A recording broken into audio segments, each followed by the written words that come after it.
Latur Barshi highway road Tembhurni ते लातूर बार्शी आज एवढे अपघात होतेत, एवढे लोक मरालेले आहेत, पण एका खासदारानं आहे, आमच्या खासदारनं, कुठला खासदार आहे कोण आहे त्यानं गावाला बी आला नाही ना आतापर्यंत 10 वर्षात बघितलं बी नाही, त्यानं एक प्रश्न सुद्धा मांडलेला नाही. हा रस्ता व्हायला पाहिजे, एवढा महत्त्वाचा रस्ता असताना हा रस्त्यात खड्डे आहेत.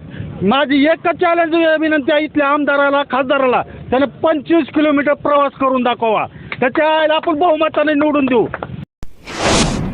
गावात मेडिकल 2 आहेत आणि 12-18 आहेत, दारू प्यायचे 12-18 आहेत आणि ओपन दारू तर गावामध्ये असं किरकोळ तर 5 ठिकाणी भेटते, हाटबेटी म्हणते त्याला. आणि आता ही बारचं ही लायसन वगैरे ती आहे ते 15-20 आहेत. म्हणजे आता मला सांगा यातून सुधारणा कशी होईल गावात? ते आमच्या जनतेच्या हिताचं नाही. अहो मला सांगा, फक्त आता मोदीचा फोटो फक्त संडासमध्ये लावायचा राहिलाय. अहो 1500 रुपये आम्ही खाताच्या पोत्याला देतो, फोटो त्याचा काय मग फोटोची गरज आहे? ती काय मोफत खात द्यायला का आम्हाला?